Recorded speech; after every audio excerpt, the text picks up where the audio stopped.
You're listening to TASH Amplified, a podcast that seeks to transform research and experience concerning inclusion and equity for people with disabilities into solutions people can use in their everyday lives.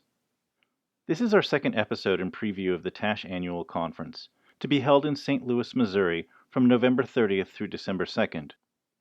We talk with Natalie Holdren about the Inclusion Means Diversity and Cultural Competency symposium she will be moderating on Thursday. In addition to moderating the symposium, Natalie will be presenting her own work, so we also discuss cultural and linguistic competency for school staff working with parents of diverse backgrounds on their students' Individualized Education Program, how to make your TASH chapter more inclusive, and tools to help people recognize their own cultural biases. To learn more about the conference, including a full schedule and to register, visit tash.org/conference 2016.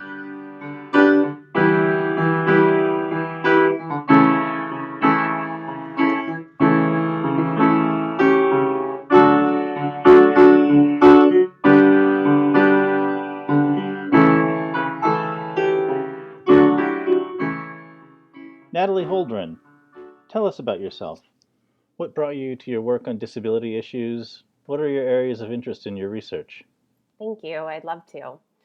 So actually, when I was in third grade, I was transferred mid-year into a new classroom and was really nervous about having to make friends and fitting in. My seat partner in that new classroom was a boy named Michael, and he was really smart, funny, a little irreverent, and immediately took me under his wing, and we became pretty good friends. He also happened to have what I now figure was probably cerebral palsy. At the time, I didn't actually know, but it significantly impacted his movement and his speech. What it didn't change was where he was educated, how he got to school. We actually walked to school together, or who his friends were. And Michael was really my first friend with a disability, and that experience set me up to question mainstream society's views on disability and what it meant in terms of segregation and outcomes for people. So then in college, I started working in various jobs with individuals with disabilities and their families, which eventually led me to teaching special education and then on to graduate school. So currently I'm a doctoral student at UCSB, wrapping up my dissertation, and I supervise and teach students there who are getting their special ed credentials. And I'm also the co-president of the California chapter of TASH. My current research centers on training teachers to facilitate parent-friendly IEP meetings. And we also work with strategies for professionals who team with culturally and linguistically diverse families. Your experience with the Georgetown Leadership Institute for Cultural Diversity and Cultural and Linguistic Competence has figured large in your work. Tell us about the program.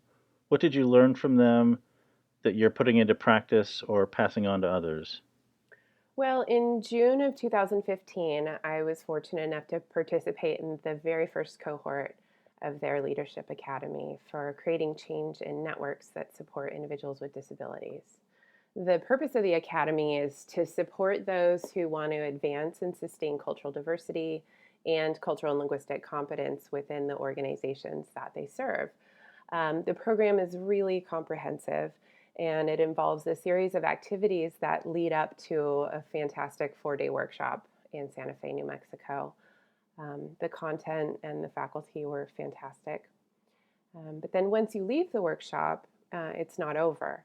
They follow up with you through online webinar trainings. You have coaching sessions over the phone, and they also pair you with a mentor who is out doing the work of furthering cultural competence within the field. So it was really a fantastic experience. The program included some really powerful components. For example, there was an assessment of your own leadership skills that you had completed by the people who know you and work with you, called the Leadership Practices Inventory. And we used that during the 4-day institute to evaluate our own strengths and figure out what our areas of growth were. They also have you participate in an online tool that's through Project Implicit, and it's a really neat program that you can use to actually measure your own biases. So a lot of really neat opportunities through that program. I felt like the content was incredibly useful. And most of all, the Institute gives you direct access to some really incredible visionaries who've been doing this work for a very long time. I think the most powerful piece of the Academy for me was the merging of the values of cultural competence with the work of leadership. It's really one thing to care about diversity and cultural competence, but it's completely another to learn how to guide organizations to take on that work. And it turns out there's a whole literature on leadership and culture change that I was naive to. And I feel like it's really helped me learn about what it means to be an agent of change. Because one's own culture is transparent, I think it's hard to know what people mean when they talk about cultural biases or blind spots. What are some exercises or tools that you'll be demonstrating in your session at the conference to help people understand their own cultural biases? Well, I think that culture is only transparent if your own cultural identities are well represented in the context that you're in.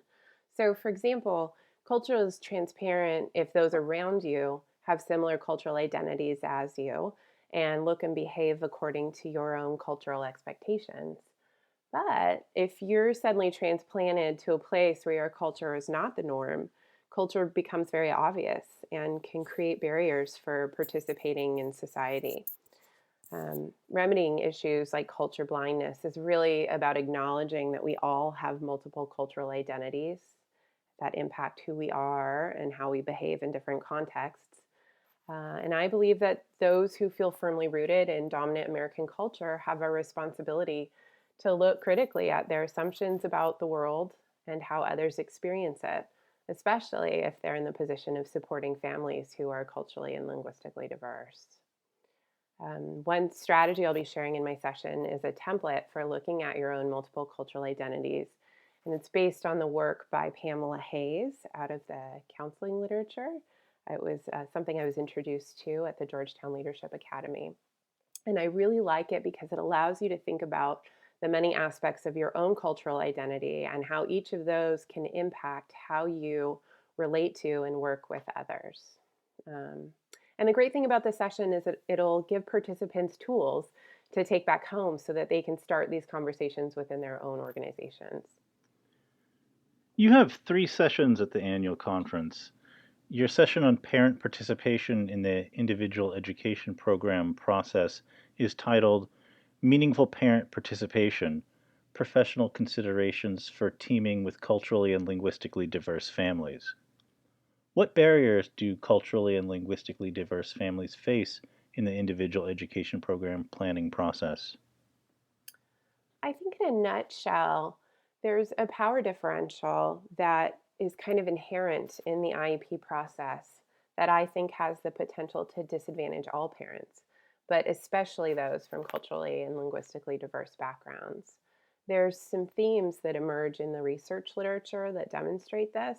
For example, parents don't have the technical knowledge that professionals have, and often their own knowledge of their child carries less weight within meetings because the field puts such a heavy emphasis on professional expertise. Often, a parent perspective is seen as more anecdotal or more subjective. They can also be disadvantaged by the fact that parents aren't privy to the insider information that districts have about what services they are actually willing and able to provide. And I can speak to that as a former special education teacher. Um, Also, the logistics of meetings often are organized at the convenience of the school. The IDEA says that meetings should be scheduled at mutually agreed upon places and times, but we see in the literature, and I've seen in my own experiences, that often parents are given the date and place, or best case scenario, maybe a small choice of dates and places for the meeting. Additionally, families from diverse backgrounds, they don't often have the taken for granted benefit of belonging to the culture of rights and advocacy. Those are very much American ideals, they're not universals. And many of the policies that guide special education and the IEP process require that parents become advocates and educational decision makers. And for example, as Ann Turnbull's noted, not everyone is interested or equipped to take on that role. And then another piece is just that there are resource barriers that families from diverse backgrounds might face. that can impact their ability to participate. They may lack access to knowledgeable networks about disability. They may lack access to transportation or flexible employment that allows them to meet at the convenience of the IEP team. They're also more likely to struggle with the technical language and the complicated documentation. Really, I could go on and on. Tell us about the work you're doing in the community to make individual education programs more culturally and linguistically aware. Well, one of my research studies involved using actors in simulated IEP meetings as a way to assess and train pre service special education teachers on how to facilitate a more parent friendly meeting. The study was a multiple baseline design, and we gave each student teacher a targeted training program on embedding certain behaviors into the meeting that would that were designed to improve the IEP experience for families. So, for example, we trained them to create regular opportunities within the meeting to stop and check for parent input or to see if the parent was understanding maybe the content um, of a team member's report, or to check and ask the parent if they're in agreement with assessment information. We also train them to interrupt the meeting to explain jargon or to feel free to ask another professional at the table to clarify a point if it seemed too technical. So we saw improvement within the simulated meetings. And then we also got to follow our student teachers out into the real world and see them in action once they were in service teachers running real IEP meetings. And it's been a great experience.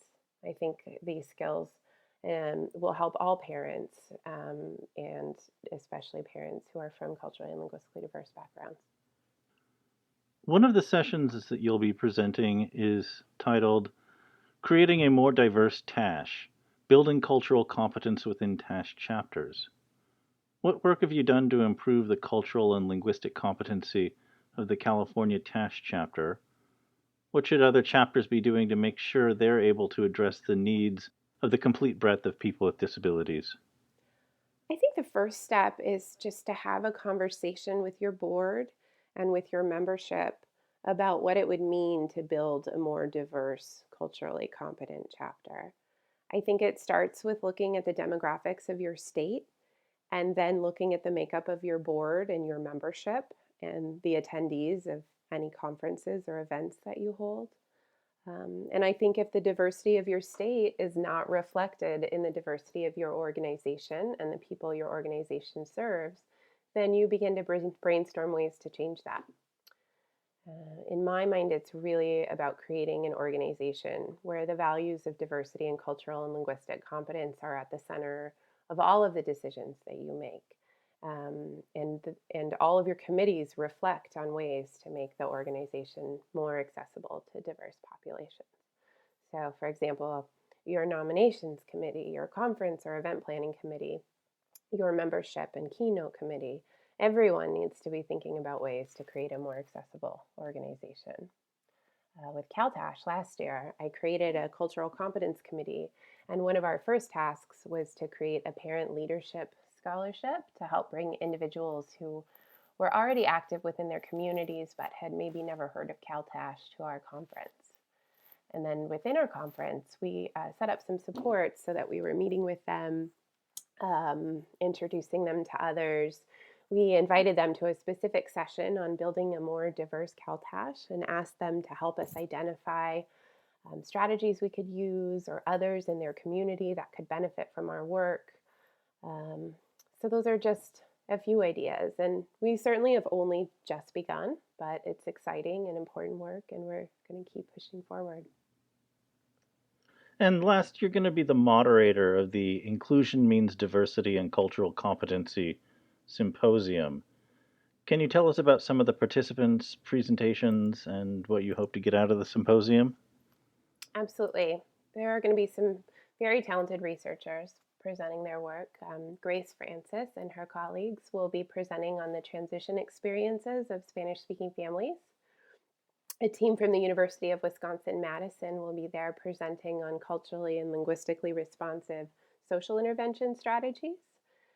Zachary Rossetti and his team will be there presenting on examining culturally and linguistically diverse families' engagement in the special education process. I'm really looking forward to that one.